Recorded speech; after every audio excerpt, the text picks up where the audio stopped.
말씀을 봉독하겠습니다. 경청하십시오. 여호와의 사자가 하늘에서부터 그를 불러 이르시되 아브라함아 아브라함아 하시는지라. 아브라함이 이르되 내가 여기 있나이다 하매 사자가 이르시되 그 아이에게 내 손을 대지 말라. 그에게 아무 일도 하지 말라. 내가 내 아들 내 독자까지도 내게 아끼지 아니하였으니 내가 이제야 내가 하나님을 경외하는 줄을 아노라. 아브라함이 눈을 들어 살펴본즉 한 순양이 뒤에 있는데 뿔이 숯불에 걸려 있는지라. 아브라함이 가서 그 순양을 가져다가 아들을 대신하여 번제로 드렸더라. 아브라함이 그 땅 이름을 여호와 이레라 하였으므로 오늘날까지 사람들이 이르기를 여호와의 산에서 준비되리라 하더라. 아멘. 이것은 하나님의 말씀입니다. 자, 지난 시간에 아브라함이 이삭을 번제로 드린 사건, 그리고 아버지의 뜻에 모든 뜻에 순종한 아들 이삭의 이야기를 배웠습니다. 자기가 죽을 나무를 지고 순순하게 순종하면서 언덕을 올라가는 아버지에게 하나뿐인 어떤 아들의 이야기. 누구의 이야기입니까? 예수님과 이삭의 이야기입니다. 이삭은 예수님의 뭐였습니까? 예표다, 예표. 그리고 이삭이 아버지에게 생명을 가지고 되돌아올 수 있었던 때에는 누구의 죽음이 있었습니까? 순양. 그렇죠. 다른 양이 죽었잖아요. 숯불에 뿔이 걸려있던 그 양이 죽었잖아요. 그 양이 하나님께 대신 번제로 드려졌다고 했습니다. 그 양 역시도 누구의 예표입니까? 그것도 예수님의 예표입니다. 자, 여러분이 이런 의문이 이제 생길 수가 있습니다. 아니 뭐 이것도 예수님의 예표고 저것도 예수님의 예표고 그냥 다 억지 아니에요? 그에 대해서 제가 여러분 이해를 돕기 위해서 아주 정확한 설명은 아니지만은 이런 예를 한번 들어보겠습니다. 제가 어느 날 여러분 각각한테 100피스짜리 퍼즐을 나눠주는 겁니다. 하나의 그림을 100조각으로 자른 거예요. 여러분이 받는 그림을. 그러면 여러분은 그 퍼즐을 어느 정도 맞추기 전까지 그냥 흩어져 있는 거 보고 뭔지 알 수 있습니까? 없습니까? 모르죠. 그런데 어떤 사람은 이제 몇 개 맞추다 보면 대충 뭐겠구나. 여러분 그림이 다 다릅니다, 지금. 뭐겠구나라고 금방 알 수도 있고 어떤 사람은 한참 맞춰야지 인제서야 알겠다 이런 사람이 있을 수가 있죠. 자, 그런데 퍼즐을 맞추는데 이상한 게 있습니다. 퍼즐 여러분 맞추면 어떻게 맞춰요? 뭐부터 맞춰요? 모서리부터 맞추지. 근데 맞추는데 그게 없는 거야. 뭔 소리예요? 이게 또 역시 한 부분이구나. 다른 사람이랑 또 연결되는구나. 그걸 깨달은 거예요. 그러니까 알고 보니까 여러분이 다 맞춰놓은 퍼즐을 또 다른 사람 퍼즐하고 맞춰야지 또 하나의 그림이 완성된다고 한번 해보자고요. 이제 제가 뭔 얘기하는지 감이 오죠. 비유컨대 예표가 그 퍼즐과 같은 거라고 보실 수 있습니다. 하지만 예표는 그 대상 자체는 아닙니다. 하지만 그 대상을 나타내는 뚜렷한 뭔가가 예표 안에 있다. 자, 여러분 이 비유 완전한 거 아니라고 했습니다. 왜냐면 이렇게 생각하면 예수님이 다 쪼개져 계시는구나 이렇게 생각할 수 있잖아요. 하지만 그렇진 않아요. 그래서 내가 설명을 완전하지 않다고 덧붙인 거예요. 하지만 대충 무슨 느낌인지 알겠죠. 여러 예표가 예수님 한 분을 가리킬 수 있다. 이거를 여러분이 기억하시면 됩니다. 자, 결국 지난 이야기에서 이삭은 죽은 것입니까? 안 죽은 것입니까? 그렇죠. 죽은 거라고 했습니다. 아예 안 죽은 거 아니에요, 여러분. 이삭은요, 정확히 말하면은 죽음을 피해서 생존한 게 아니라 죽었다가 부활한 것입니다. 히브리서에서 이 말씀을 11장 19절에서 이 말씀을 하고 있습니다. 그가 하나님이 능히 이삭을 죽은 자 가운데서 다시 살리실 줄로 생각한지라 비유컨대 그를 죽은 자 가운데서 도로 받은 것이니라. 이렇게 써 있다고 했습니다. 아브라함이 자기 마음속에서 이미 죽인 이삭은 결국엔 생명을 돌려받고 아버지의 품으로 돌아왔죠. 근데 여러분 제가 이제 조금 더 여러분 수준을 높다고 생각하고선 현실적으로 이렇게 질문해 보겠습니다. 갑자기 여러분 마음속에 제가 지금 증오를 하나 불어넣겠습니다. 미안하지만 제일 싫은 사람 한번 떠올려 보세요. 제일 싫은 사람. 여기 있지 않길 바랍니다. 제일 싫은 사람이. 죽이고 싶은 사람이 있을 거 아니야. 다 없어요? 난 많은데. 여러분이 이제 한 2시 1분쯤 들어왔다든지 그랬으면 이제. 자, 여러분 아닙니다. 진짜 예를 들어서 죽이고 싶은 사람이 마음속에 딱 있어요. 막 그 사람 사진을 베개에 붙여놓고 막 식칼로 찌르면서 막 죽어 이렇게 막 찌르는 그럴 사람이 있다고 해봅시다. 막 하루에 속으로 간절한 마음으로 1000번씩 이제 죽어 이렇게 외칩니다. 그 사람. 그럼 그 사람이 죽습니까? 안 죽잖아요. 저 같은 경우는 진심이 부족해서인지 안 죽던데요. 아무도 죽은 사람 없더라고, 그 사람. 제가 지금 뭔 얘기를 하는 거냐? 성경은요, 시집 같은 데서 나오는 그런 감상적인 이야기를 한 게 아니라 더 실제적인 말씀을 하고 계신다. 특히 어떤 부분에 대해서. 그냥 아브라함이 마음으로 이삭을 바쳤으니까 된 거지.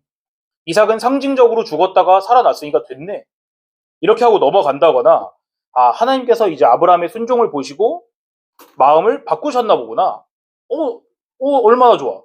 아브라함은 인정받고 이삭은 살고 해피엔딩이로구나. 그렇게 진행되는 게 아닙니다. 이야기를 더 자세히 하면은 하나님께서 이미 아브라함에게 하나뿐인 아들 이삭을 바치라고 명령하셨죠. 정확하게 명령하셨죠. 그런데 영이신 하나님, 신이신 하나님께서는 스스로 하신 말씀을 거두실 수 있을까요? 없을까요? 그러실 수 없어요. 하나님께서 한 번 하신 말씀이나 명령은 그게 다 이루어지기 전까지 절대로 멈추지 않으십니다. 신적인 존재에게 있어서 자기 자신이 한 말을 번복한다거나 다시 주워 담거나 없던 걸로 할래? 이렇게 하는 거는 있을 수가 없습니다.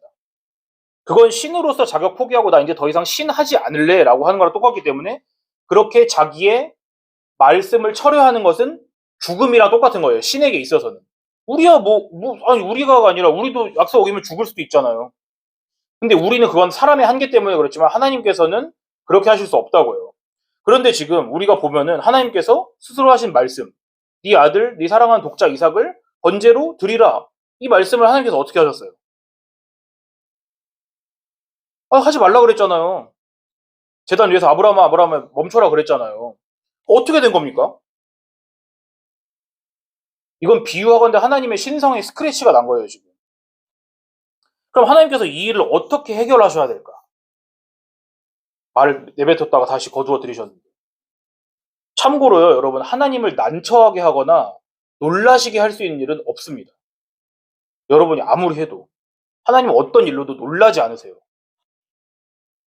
하나님께서 아브라함이 자기 아들 이삭을 칼을 들어 내려치려고 할 때, 야야, 얘가 진짜로 할 줄 몰랐는데 칼을 들고선 죽이려고 그러는데, 멈춰, 이러셨을까? 우리는 그렇게 생각할 수가 있어요, 진짜로. 화들짝 놀라신 게 아닙니다, 하나님이. 아브라함. 자, 이 모든 일의 발단과 진행과 마지막이 하나님의 손에 철저하게 붙들려 있었습니다. 더 실감나게 말하자면 하나님께서는 이 모든 이야기의 시나리오를 이미 써놓으신 작가입니다.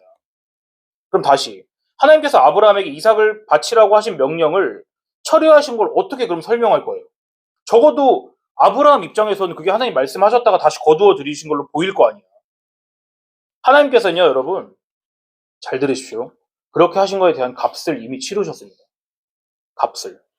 어떻게 치르셨습니까? 이삭의 죽음을 대신하여서. 뭘 죽였습니까? 수풀에 걸린 양. 그 양이 이삭 대신 죽었습니다. 아브라함이 가서 그 순양을 가져다가 이삭을 대신하여 번제로 드렸더라. 여러분, 이 이야기를 보면요, 저는요, 뭐가 떠오르냐면, 창세기 15장에서 배운 횃불 언약이 떠올라요. 그 언약이, 횃불 언약의 핵심 내용이 뭐였어요? 뭘 말하고 싶은 거였어, 그 언약이? 다시 뭐라고요? 그렇지.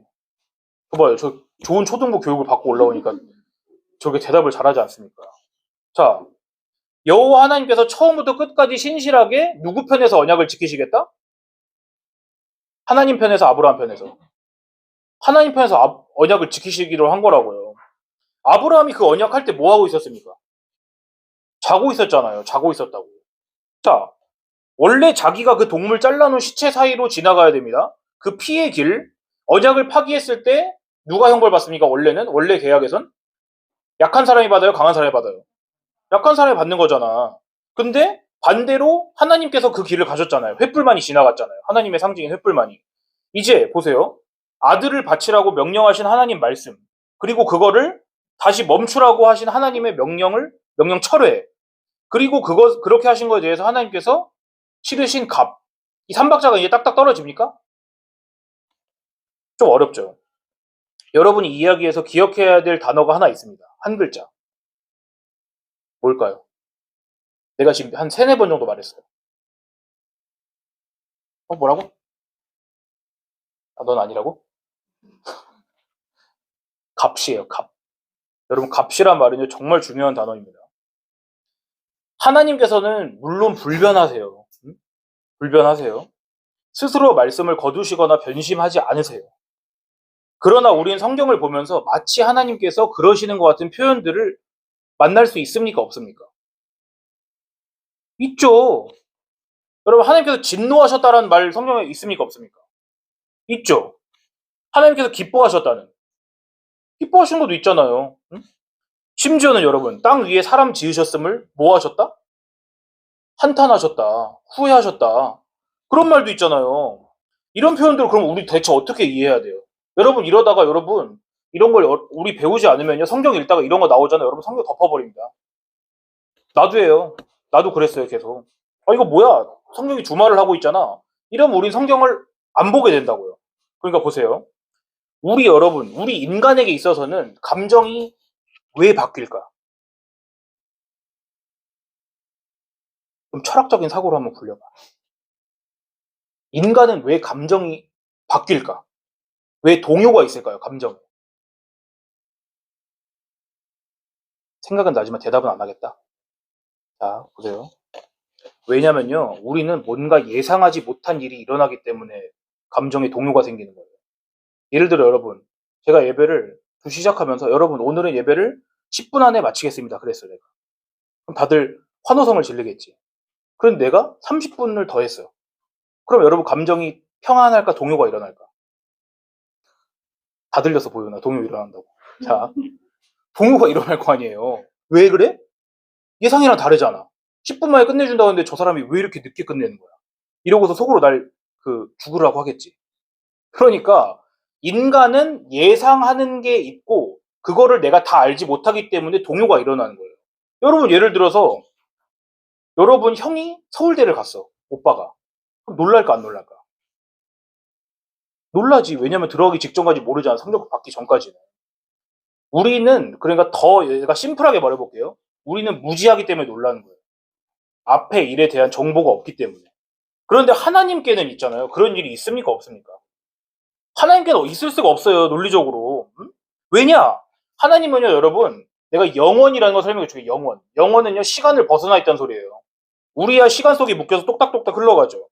하나님께서는요, 어떻게 보시냐면은, 우린 아브라함 이야기 여기 성경책에 써 있으면은 한눈에 볼 수 있어요, 없어요? 우린 다 보잖아. 하지만 지금 아브라함이 모리아산으로 출발해라라고 하나님 말씀 들었을 때 자기가 아들 이삭 대신에 어린 양을 바치게 될지 알았을까 몰랐을까? 모르잖아요. 이것도 여러분 정확한 비유는 아니지만 하나님께서는 마치 모든 일들을 이렇게 보고 계신다는 거예요. 그러니까 하나님께서는 감정의 동요가 있으실 수 있습니까? 없습니까? 하나님이 없지. 다 아는데 뭐가 놀라겠어요. 보세요. 영이신 하나님, 볼 수도 없고, 들을 수도 없고, 만질 수도 없고, 인지할 수도 없는 하나님께서 우리를 위해서 스스로 낮추셨다. 이거를 성경이 이렇게 우리 인간의 감정에 맞추어서, 우리 인간적인 것에 맞추어서 이렇게 표현하는 것입니다. 오케이? 이렇게 하나님께서 감정에 휩쓸리시고, 슬퍼하시고, 아파하시고, 기뻐하시고, 이런 우리가 인지할 수 있게끔 하는 표현들은 뭐다? 하나님께서 우리 수준에 맞추시려고 자신의 몸을 이렇게 굽히셨다. 우리가 애기 지나면 물 맞춰보면 이렇게 보려고 굽히는 것처럼 하나님께서 낮추셨다고요. 보세요. 다시 오늘 본문 이야기로 돌아가서 이거를 적용을 해보겠습니다. 하나님께서 아브라함에게 명령하시고 그걸 거두신 것은 하나님께서 변덕스러우셔서다? 아니다. 하나님께서는 다 아셨습니다. 모든 사건들을 한 페이지 안에서 보고 계셨습니다. 그러나 여전히 무슨 진리가 남느냐? 하나님께서 은혜로 우리를 구원하신다. 좀 여러분 연결이 어려울 수 있습니다. 하지만 여러분 하나만 남기면 돼요, 머릿속에. 하나님께서, 그렇게 무한하신 하나님께서 은혜로서 우리를 구원하신다. 그게 바로 여기서 이렇게 낮추는 거예요. 낮추는 거. 어떤 은혜입니까? 어떤 죽어야 될 누군가를 대신하여서 그 사람 대신 다른 존재를 죽이시는 은혜. 그러니까 하나님께서는 값을 치르셨다. 값이란 단어를 기억하십시오. 하나님의 은혜는 대신 값을 치르시는 은혜입니다. 자, 다시. 그렇게 이삭과 숫풀에 뿔이 걸렸던 양을 통해서 우리는 예수님께서 어떤 분이신지를 퍼즐처럼 알 수 있죠.